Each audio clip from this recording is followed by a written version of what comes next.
प्यार श्री ओम नमः श्री शिवाय। ओम जय जय जय नमस्तु नमस्तु नमस्तु।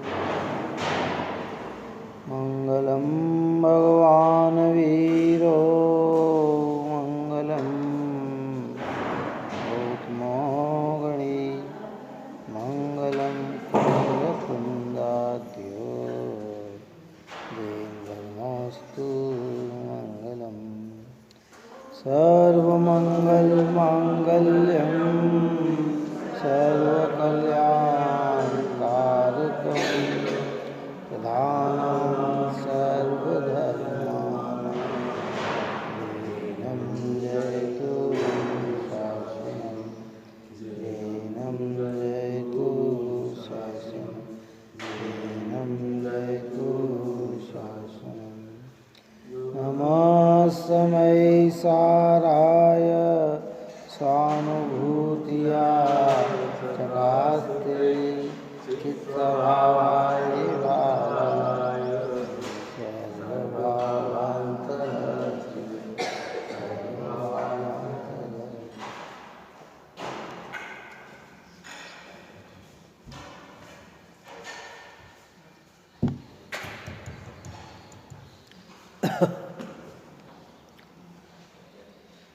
कलश अपना 50 नंबर पूर्ण हुआ।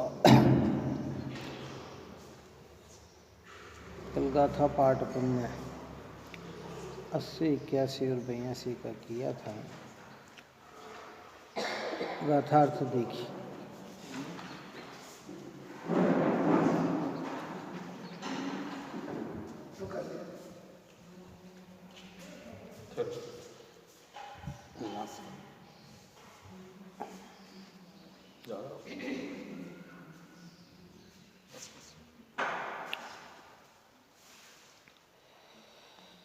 पुद्गल जीव के परिणाम के निमित्त से कर्म रूप में परिणमित होते हैं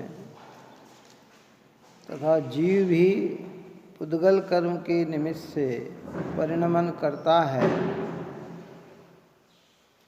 जीव कर्म के गुणों को नहीं करता, उसी तरह कर्म जीव के गुणों को नहीं करता, परंतु परस्पर निमित्त से दोनों के परिणाम जानो। इस कारण से आत्मा अपने ही भाव से कर्ता कहा जाता है, परंतु पुद्गल कर्म से किए गए समस्त भावों का कर्ता नहीं है। निमित्त नैमित्तिक संबंध का ज्ञान भी कराया और वस्तु के स्वरूप का दर्शन भी कराया। जीव भावों का निमित्त पाकर कर्मण वर्गणा कर्मरूप परिणमित होती है। ये निमित्त नैमित्तिकता का ज्ञान है। कल अपन ने परिभाषा की थी कि निमित्त उसे कहते हैं कि जो पदार्थ कार्य रूप तो नहीं परिणमता है, लेकिन कार्य की उत्पत्ति में अनुकूल होने का जिसमें आरोप आता है वह निमित्त है। और जो पदार्थ स्वयं कार्य रूप परिणमता है वह उपादान है। क्या है? ऊपर में पर दृष्टांत देते हुए आई है कि कुमार घड़े रूप नहीं परिणमता है, पर घड़े की उत्पत्ति में अनुकूल होने का आरोप कुमार पर आता है। क्या आता है? तो कुमार है निमित्त और घड़ा है नैमित्तिक। नैमित्तिक का दूसरा नाम उपादान भी है, कार्य का दूसरा नाम उपादान भी है। ये निमित्त नैमित्तिक संबंध है दोनों के लिए। कार्य जब होता है, कार्य किस में से होगा? कारण में से ही। कार्य की उत्पत्ति कारण विधानु कार्याणि। वो कारण दो प्रकार की, एक निमित्त कारण और एक उपादान कारण। निमित्त वस्तु रूप परिणमता नहीं है, परिणमती तो वस्तु है, लेकिन उसमें अनुकूल होने का आरोप आता है, उसका नाम है निमित्त। जीव के परिणाम का निमित्त पाकर कर्मण वर्गणा कर्म रूप तो परिणमित होती है, पर जीव कहीं कर्म रूप नहीं परिणमता है। कर्म का निमित्त पाकर जीव में रागादिक तो होते हैं, पर कर्म कहीं जीव रूप नहीं परिणमता है। समझ में आई बात नहीं?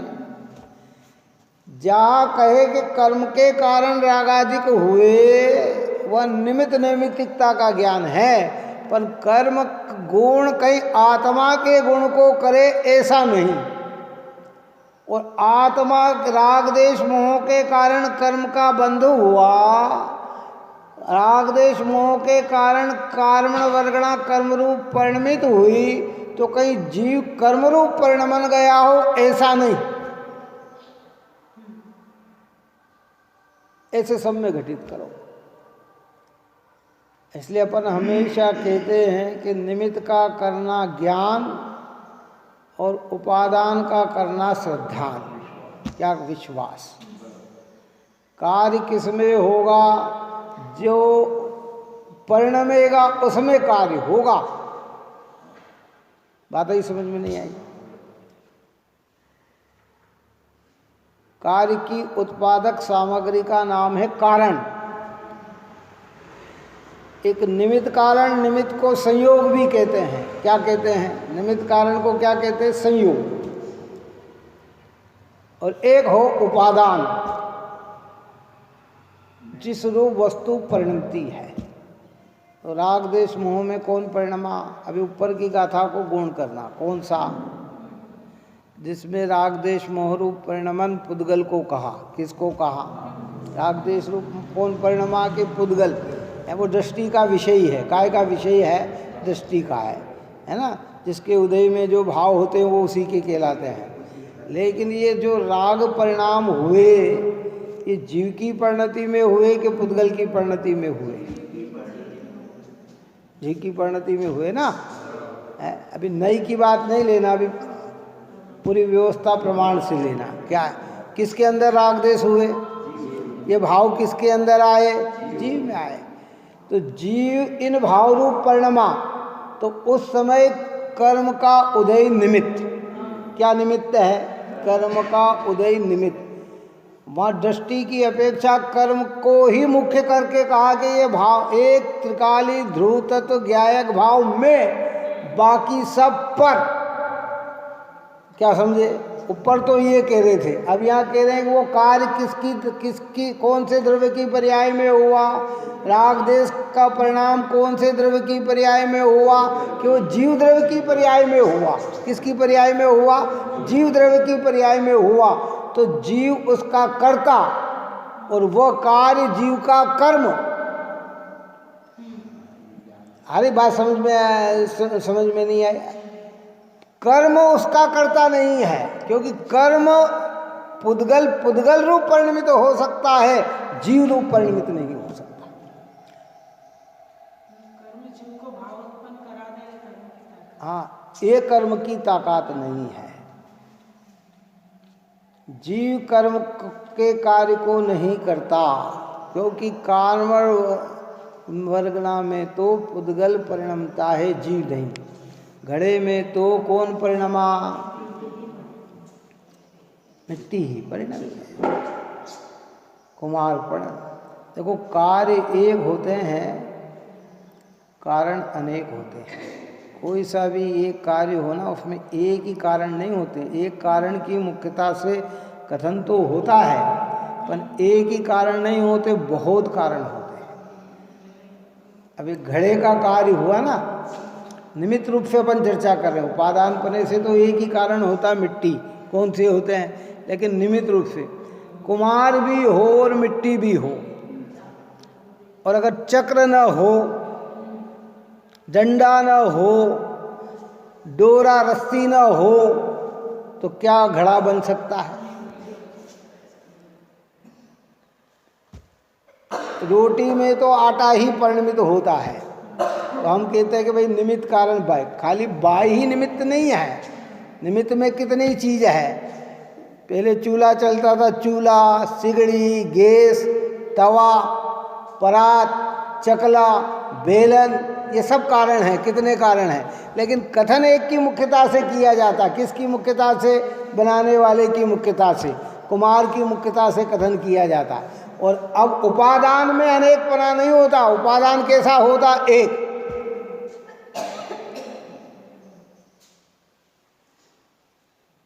परिणमे कौन कौन परिणमा? घड़े में मिट्टी ही परिणमी। अगर मिट्टी नहीं हो तो घड़ा हो ही नहीं। चलो है? आत्मा ही ना हो तो राग देश हो ही नहीं।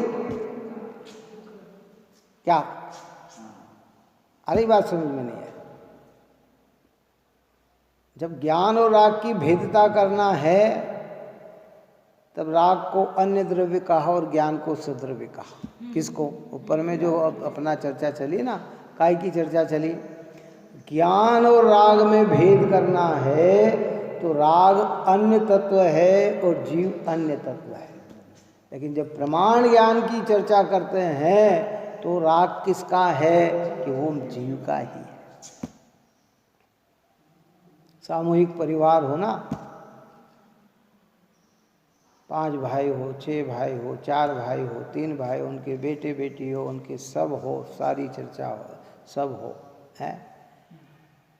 तो सामूहिकता में जब परिवार की चर्चा करते हैं तो सब एक, और अंदर से देखा जाए सत्ता तो सब क्या है? अलग अलग। फिर वो पूछते हैं क्यों साहब, बड़े भाई की कितने बेटे हैं, बड़े भाई की कितनी बेटी है, मझले की कितने बेटे हैं, कितनी बेटी है, फिर वो सब अलग अलग क्या है। और सामूहिक में क्या होता है? सब एक। तो प्रमाण ज्ञान में आत्मा का द्रव्य, आत्मा के गुण, आत्मा की पर्याय, रागादिक जितने भी परिणाम शुभ अशुभ है वो सब आत्मा के ही हैं। परिणति सब जीवन की तीन भांति वर्णी, एक पुण्य एक पाप एक राग है। ये पर्याय, ये राग पर्याय किसकी है? जीव की है। ये पाप की पर्याय किसकी है? कि जीव की है। ये धर्म पर्याय किसकी है? कि जीव की है। ये प्रमाण। और जब नई ज्ञान की बात करनी हो तो रागादिक कर्म के उदय में भाव होते हैं, तो जिसके हैं ये उसी के कहलाते हैं। तो जीव भाव का निमित्त पाकर कर्मण वर्गणा कर्म रूप परिणमित होती है। कर्म के उदय में जीव रागादिक रूप परिणमित होता है। ये दोनों निमित्त नैमित्तिक भाव हैं, परंतु कर्म गुण को जीव नहीं करता और जीव के परिणाम को कर्म गुण नहीं करते, इसलिए दोनों के बीच में कर्ता कर्म संबंध नहीं है। अंतर समझ में आया कि नहीं आया? निमित्त नैमित्तिकता में ज्ञान का विषय, और जो ज्ञान के विषय को ही परिपूर्ण मान लेता है और वस्तु के स्वरूप को नहीं जानता है तो वहाँ भ्रांति हो जाती है। क्या? और वस्तु का स्वरूप तो ऐसा है कि एक द्रव्य दूसरे द्रव्य रूप परिणमित होता नहीं। और हमारे यहाँ तो फिर उसको इस रूप में कहते हैं कि उपादान निज गुण जहाँ तहाँ निमित्त पर होय, भेद ज्ञान प्रमाण विधि बिरला बूझे कोई। निमित्त से कार्य नहीं हुआ। जब उपादान अपनी शक्ति से परिणमता है तो वहाँ निमित्त तो कोई ना कोई नियम से होता ही होता, वहाँ निमित्त होता ही है।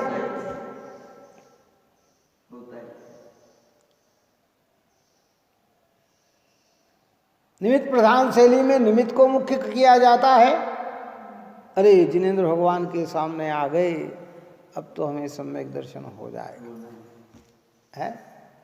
जनवाणी सुनने आ गए, अब तो हमें सम्यक दर्शन होगा या हो जाएगा, है। निर्ग्रंथों की सानिध्यता में आ गए, अब तो सम्यक दर्शन होगा, हो जाएगा। ये निमित्त प्रधान है। लेकिन जब इस जीव को देव शास्त्र गुरु सुहाए और ये अंतर्मुख का पुरुषार्थ करे तब फिर निमित्त रूप से देव शास्त्र गुरु पे आरोप आता है। क्या आता है कि सम्यक दर्शन, और जब जब सम्यक दर्शन होगा तो निमित्त कौन होगा? यही होंगे, दूसरे नहीं होंगे। इसलिए बुद्धिपूर्वक विवेक का कार्य करके ऐसे प्रसंग में जुड़ना, निमित्त कारण समझकर इन प्रसंगों को जुड़ना, लेकिन इनके आश्रय से ही कार्य हो जाएगा ऐसा नहीं।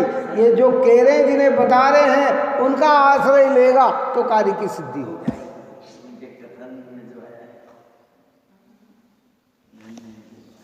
देखिए टीका में कहते हैं, जीव परिणाम को निमित्त करके पुद्गल कर्म रूप परिणमित होता है,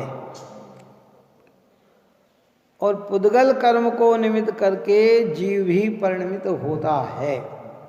इस प्रकार जीव के परिणाम को और पुद्गल के परिणाम को अन्योन्य हेतु का उल्लेख होने पर भी जीव और पुद्गल में परस्पर व्यापक भाव का अभाव होने से जीव को पुद्गल परिणाम के साथ और पुद्गल कर्म को जीव परिणाम के साथ कर्ता कर्म की असिद्धि होने से, मात्र निमित्त नैमित्तिक भाव का निषेध न होने से, अन्योन्य निमित्त मात्र होने से ही दोनों के परिणाम होते हैं। इसलिए जैसे मिट्टी द्वारा घड़ा किया जाता है, उसी प्रकार अपने भावों से अपना भाव किया जाता है। इसलिए जीव अपने भाव का कर्ता कदाचित है। काय का कदाचित शब्द क्यों कहा? कि अपने में होता इसलिए। क्या समझे? परंतु ये जीव का स्वभाव नहीं है, होता अपने में इसलिए कहा गया। कदाचित का मतलब होता है किसी अपेक्षा से, किसी प्रकार से। जब अपन नई की बात करेंगे तो फिर ये रागादिक का कर्ता भी जीव नहीं, ज्ञान राग रूप नहीं परिणमता। ज्ञान और राग की भिन्नता ऊपर में कही ना, कि जब तक ये ज्ञान और राग के अंतर को नहीं जानता है, तब तक अज्ञानी होते हुए कर्म का ही संचय करता है। और जब ज्ञान और राग का अंतर समझ गया तो ज्ञान राग रूप परिणमा के ज्ञान ज्ञान रूप है, कि ज्ञान ज्ञान रूप है, पर अपनी परिणति में हो गया इसलिए कदाचित करता है। परंतु परद्रव्य की क्रिया का कर्ता तो कदापि नहीं है। अपन कल कहा था, बोलने का भाव का कर्ता तो हम हैं, पर भाषा के कर्ता तो हम कदापि नहीं हैं। क्योंकि भाषा रूप कौन परिणमा? पुद्गल ही परिणमा। कुमार घड़े बनाने का विकल्प, हस्तादि क्रिया, ये इन भावों का कर्ता कुमार है, पर घड़े का कर्ता कुमार कदापि नहीं है। और जहां कहा गया है वो निमित्त का ज्ञान कराया गया। ऊपर क्या कहा? देखो ये सब बात गहरी है, समझना है कि व्यापक संबंध के बिना कर्ता कर्म संबंध नहीं होता। व्याप्य यानी कार्य, और कार्य में जो परिणाम है वो व्यापक। तो घड़ा है व्याप्य, तो मिट्टी है उसमें व्यापक, कुमार उसमें व्यापक नहीं हुआ। कर्मण वर्गणा कर्म रूप परिणमित हुई, तो कर्म वर्गणा जो कर्म परिणमा वो तो व्याप्य, और उसमें व्यापक है कर्मण वर्गणा। क्या कौन सी वर्गणा? कर्म। अब जीव उसमें नहीं परिणमा। किस में नहीं परिणमा? उसमें कर्म में नहीं परिणमा। ऐसे कर्म का उदय है, जो उदय आ रहा है वो व्याप्य, और उसमें व्यापक है कर्म, पर वो जीव के भाव रूप नहीं परिणमा। जीव किस भाव रूप परिणमा? कि अपने राग देश मोह रूप अज्ञान दशा में परिणमा। किस रूप में परिणमा? तो उस राग देश मोह का कर्ता कौन है? जीव है, कर्म नहीं है। और कर्म जो बंधे उनका कर्ता कौन है? पुद्गल है, जीव नहीं है। पर व्यवहार से जीव पे आरोप आता है और व्यवहार से कर्म पे आरोप आता है। सूक्ष्म संधि है भैया, ये तो बहुत समझने लायक बात है। हम यही उलझ जाते हैं, बार बार उलझ जाते हैं कि उलझन नहीं करना, उलझन को सुलझाओ। एक सीधा सा, जैसे मैं कहा ना, गणित के सवाल कराते हैं ना टीचर, तो एक फार्मूला फंडामेंटल दे देते हैं, इस विधि से हल करो, तो फिर सब क्या किस विधि से हल होते हैं? उसी विधि से हल होते हैं ना। 10 सवाल दिए तो 10 को थोड़ी बताएगा, वो एक सवाल को हल करने की विधि समझा देंगे। फिर अब आपको जितना, तो अब हमारे आचार्य ने एक हल दे दिया कि व्यापक संबंध के बिना कर्ता कर्म संबंध नहीं होता। अब जहाँ भी घटित करना है, क्या हम कर्म रूप परिणमे, क्या कर्म आत्मा रूप परिणमा? तो कर्म आत्मा के भाव का करता नहीं और आत्म भाव कर्म का करता नहीं। कर्म में कौन परिणमा के कार्मण वर्गणा, जीव भाव में कौन परिणमा की जीव परिणमा। तो अपने भावों के करता हम हैं, पुद्गल का करता पुद्गल है। अब जहाँ भी एक दूसरे पे आरोप दिया जाए वो व्यवहार है। क्या बात समझ में आई? क्या एक दूसरे पे एक दूसरे का आरोप क्या है? व्यवहार। कई कई व्यवहार बहुत मजबूत भी होते हैं, कई व्यवहार सामान्य होते हैं।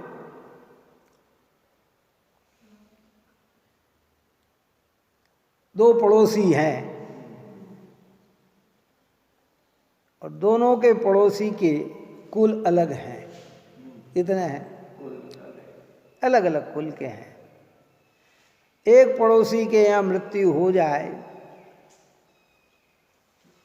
तो दूसरा पड़ोसी शोकित तो हो सकता है, लेकिन सूतक उसे नहीं लगता।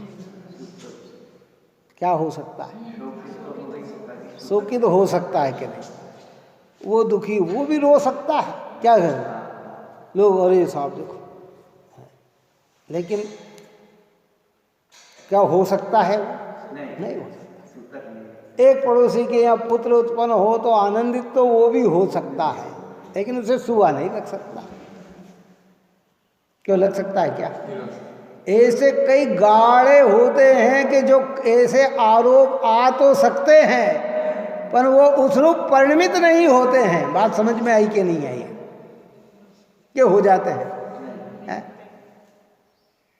अरे देखो, हमने कर्म इतने बांध लिए कि भाई ये आरोप आते हैं। कर्म के उदय में देखो हमारे कैसे कैसे भाव हो रहे हैं, ये आरोप आ रहे हैं। पर कर्म इस रूप नहीं और ये इस रूप नहीं। वो पड़ोसी उस घर के रूप परिणमित हो सकता है क्या? है? नहीं हो सकता है। ये सिद्धांत सब दूर घटित करो ही। अगर हमारी अज्ञानता मिटानी है तो इस चिंतन में लगे रहो, बस सीधी सी बात ही है। अब हम क्या होता है कि इस सिद्धांत को नहीं समझते इसलिए कर्ता बन जाते हैं। अपना ऊपर में 14वीं गाथा में 5 बोल चलाए निश्चय और व्यवहार से। व्यवहार कहता है कि जीव कर्म से बंधा है, निश्चय कहता है कि जीव तो अबद्ध अस्पष्ट है, अस्पर्शित है। क्या व्यवहार का मतलब संयोग और निश्चय का मतलब स्वभाव। उसमें दृष्टांत क्या दिया? बोल, कौन सा दृष्टांत दिया? 14वीं गाथा में पहले बोल का अबद्ध अस्पष्ट भाव का अस्पष्ट कमल के फूल का दिया। कमलिनी का पत्र काय का दिया? कमलिनी का पत्र दूर से देखा जाए तो जल में डूबा हुआ दिखता है, लेकिन कमलिनी के पत्र के निकट जाकर हाथ में उठाकर देखा जाए तो जल ने उसे छुआ ही नहीं है, वो रुखा का रुखा है।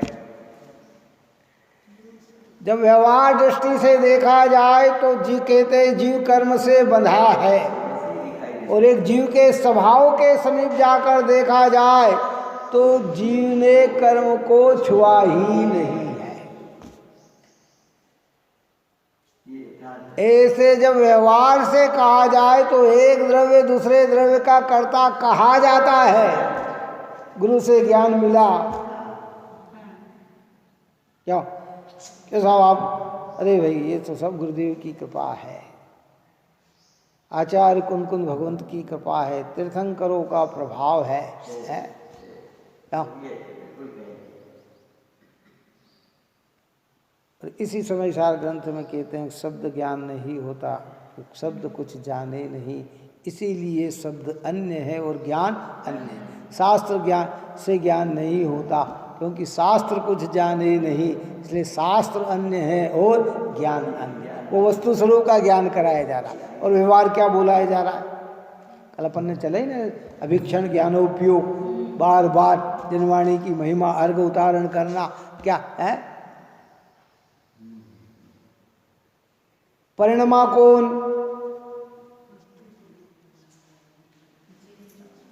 राग देश रूप कौन परिणमा? जीव परिणमा। तो कर्ता कौन हो गया? जीव। कर्मण वर्गणारूप कौन परिणमा? कर्म परिणम पुद्गल, तो उसका कर्ता कौन हो गया? पुद्गल। तो जीव पुद्गल का कर्ता नहीं, पुद्गल जीव का कर्ता नहीं। जहाँ पुद्गल को जीव के परिणाम का कर्ता कहा गया वो निमित्त नैमित्तिकता का ज्ञान है, और जहाँ जीव को कर्म का कर्ता कहा गया वो निमित्त नैमित्तिकता का ज्ञान है। पर परमार्थ से देखा जाए तो जीव जीव रूप परिणमा और पुद्गल पुद्गल रूप परिणमा।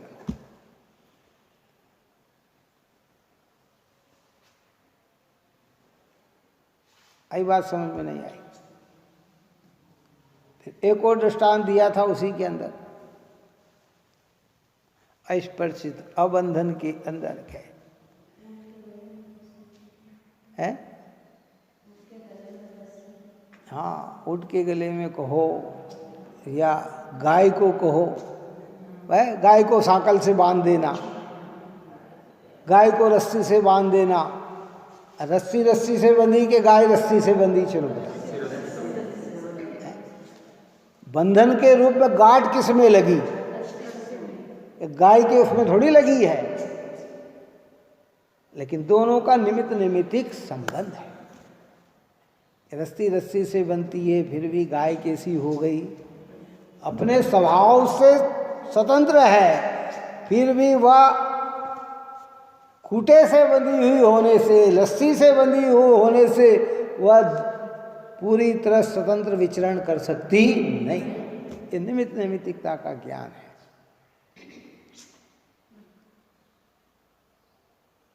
समझना तो पड़ेगा भाई लोगों की बात। हिसाब तो आप तो सीधा कह दो ना। अभी तो ऊपर में इतनी अच्छी बातें कह रहे थे कि राग देश का कर्ता पुद्गल है, जी वही व्याप्य है? इसमें पुद्गल ही व्यापक है, वही प्राप्य है, वही विकार है, वही निवृत्त है। और यहाँ आकर आपने, अरे भाई, इसलिए तो कहा कि जिनवाणी पूरी पढ़ना, पूरी सुनना। जिनवाणी में एक अपेक्षा से ही कथन नहीं होता है। आचार्य भगवान कहाँ प्रमाण को मुख्य करते हैं, कहाँ नई को मुख्य करते हैं। दोनों में सुधारा किसका करना है? जीव का करना है। हम राग को अपना स्वभाव मानकर राग रूप ही परिणमे और राग को ही कर्ता बने रहे, तो राग से दृष्टि हटाकर ज्ञान पे दृष्टि ले जाने के लिए राग को पुद्गल का सिद्ध किया। ये पुद्गल के परिणाम है, ये तेरे परिणाम नहीं है। क्यों? जब दुनिया के सामने जब परिवार की बात आ जाती है, काय की बात आ जाती है, तो क्या कहा जाता? सारा परिवार एक है। ओ भैया किसकी बात कर रहे हो? हम ये मत समझना हम अलग अलग हैं, हम सब एक हैं। पांडव ने कहा कि नहीं, पांडव ने कि कौरव कि तुम ये मत समझना हम कौरव पांडव अलग अलग हैं, लेकिन जब कुल की बात करें तो हम 100 भाई नहीं 105 भाई हैं। क्या कहा उसने कि 100 मत समझना। कौरव जब बताया था ना उसमें, उनको बंदी बना लिया गया। किनको बंदी बना लिया? दूसरे राजा ने, कौरव को। तो पांडव जाकर उन्हें छुड़ा के लाए और उससे कहा तो ऐसा मत समझ, क्योंकि वो तो ये समझ रहा था कि पांडव अलग है और कौरव अलग है। लेकिन जब ऐसा मत समझना, दुनिया की दृष्टि में तो हम सब एक हैं। हमारी दृष्टि जब अंतरंग बात करेंगे तो ये अलग है और ये अलग है। ऐसे प्रमाण ज्ञान में तो रागादिक जीव की परिणति में है। किसकी परिणति में है? ये विकार, ये शुभ, ये अशुभ, ये अच्छे, ये बुरे, वो जो 29 बोलों को जो भिन्न कहा वो दृष्टि का विषय है, और ये जो बात कह रहे हैं ये ज्ञान का विषय है। ये भाव में कौन परिणमा? ये जीव परिणमा। कर्म कहीं कर्मत्व को छोड़कर इसमें नहीं आ गया। देखो एक और बात सुन लेना, जितने भी दृष्टांत दिए जाते हैं ना, वे सिद्धांत को समझाने के लिए दिए जाते हैं। दृष्टांत सर्व जगह लागू पड़े ऐसा नहीं समझना। क्या समझना? दृष्टांत से खाली सिद्धांत समझने के लिए दृष्टांत दिए जाते हैं। नहीं तो एक ही दृष्टांत को अगर हम सदुर घटित करेंगे तो वो घटित नहीं होगा, वो घटित नहीं होगा। इसका वापो करो, बार बार चिंतन करो। एक लक्षण दे दिया कि व्यापक संबंध के बिना कर्ता कर्म संबंध नहीं होता। राग में कौन परिणमा? जीव परिणमा। अब फिर आगे जाकर और चर्चा करते हैं कि राग में जीव नहीं परिणमा, चारित्र गुण में राग उत्पन्न हुआ। किसमें हुआ? तो वहाँ अनेक गुणों को अलग कर दिया, चारित्र गुण को मुख्य कर दिया। किसको मुख्य कर दिया? क्योंकि राग देश का परिणाम तो चारित्र गुण की विकारी पर्याय है। मिथ्यात्व गुण में कौन परिणमा? मिथ्यात्व में कौन परिणमा? कि श्रद्धा परिणमी। कौन परिणमी? मिथ्यात्व में कौन परिणमा? श्रद्धा। राग देश में कौन परिणमा? के चारित्र। दर्शन में कौन परिणमा? के दर्शन। ज्ञान में कौन परिणमा? के ज्ञान। सुख में कौन परिणमा? के सुख। दुख में कौन परिणमा? के सुख गुण की विकारी पर्याय। ये सब अंदर में सारा भेद ज्ञान पड़ा हुआ है। तो दुनिया की दृष्टि से एक और अपने अंदर भेद। अब वहाँ जो कहा ना कि राग का कर्ता ज्ञान नहीं, वहाँ ये अंदर की बात हुई। राग और ज्ञान को दो रूप में लिया। किस में लिया? राग को लिया आश्रव रूप में और ज्ञान को लिया स्वभाव रूप में। या आश्रव कैसे? असूचि। या आश्रव कैसे? जड़। या आश्रव कैसे? दुख का कारण। और आत्मा को ज्ञान रूप लिया। ज्ञान कैसा? कि ज्ञाता स्वभाव, निर्मल स्वभाव, सुख स्वरूप।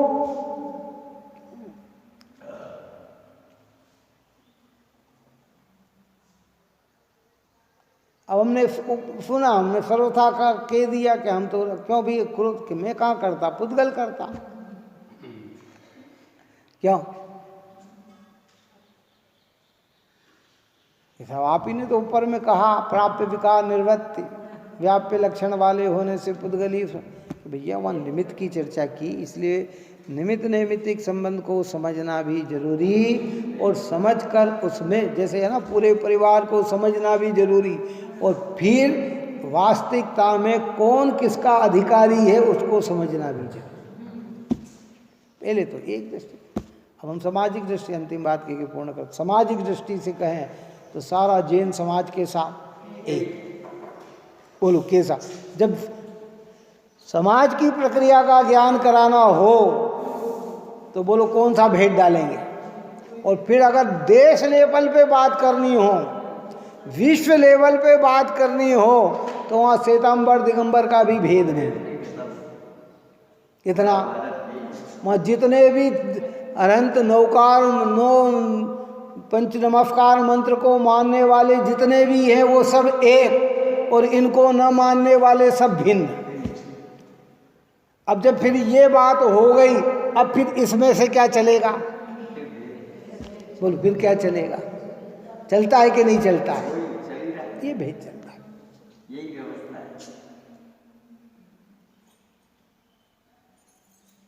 है। जीव के जो इतने भाव कहे ना, अभी कल अपन ने करा तत्वार्थ ग्रंथ का विधान जो किया, उस तत्वार्थ ग्रंथ के दूसरे अधिकार में जीव के 5 भाव बताए। कितने बताए? और 5 भाव के 53 भेद किए गए। कितने भेद किए गए? 53। वो सारे भाव जीव के कहलाते हैं। क्या? पर उस पूजा में कहा कि ये सब भाव कहलाते जीव के, ये प्रमाण असद्भुत व्यवहार से कहलाते हैं। और शुद्ध नहीं में तो एक ज्ञायक भाव ही जीव का है।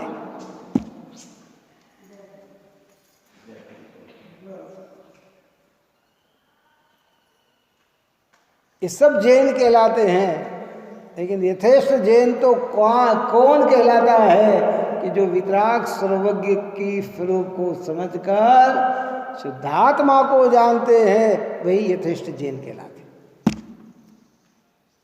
इस प्रकार की चर्चाएं हैं, बहुत गंभीर चर्चा है। भ्रम निकालने के लिए चर्चा है, भ्रम बढ़ाने के लिए नहीं। काय के लिए? नहीं तो कहोगे साहब ऊपर तो आप पूरे पुद्गल के सिद्ध करके आए और यहाँ आप अपना अपना सिद्ध कर रहे हैं। कि सिद्ध नहीं कर रहे हैं, ये ज्ञान का विषय है, वो श्रद्धान का विषय है। दृष्टि में सभी आत्मा एक हो सकती है, विषय के अनुरूप और दृष्टांत दे देते हैं बहुत कि नहीं भैया, दृष्टि में सभी आत्माएं समान है, लेकिन ज्ञान का विषय कैसा होता? क्यों?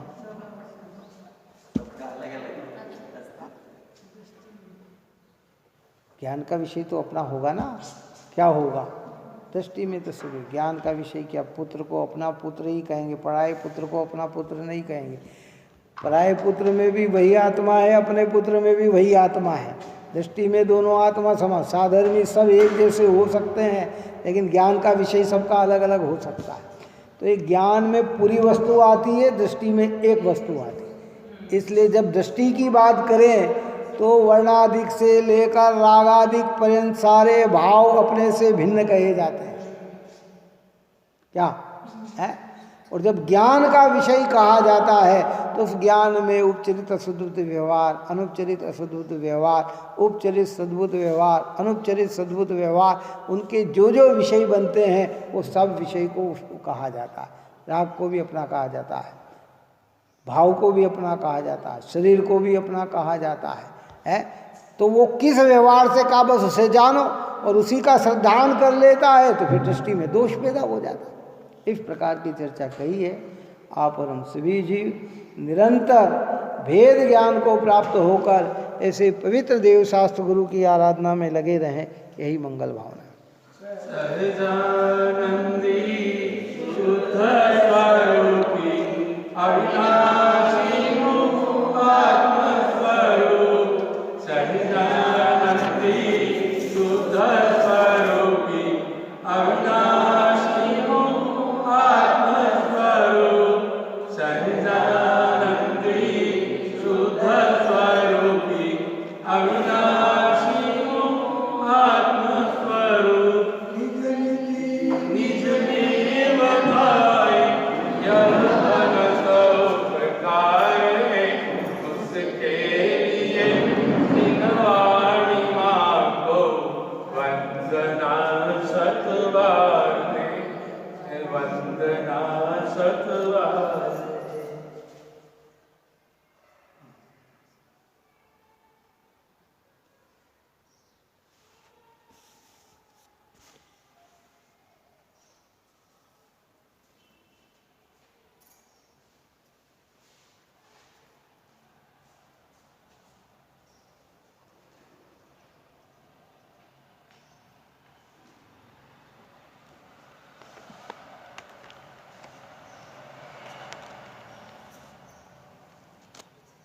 जय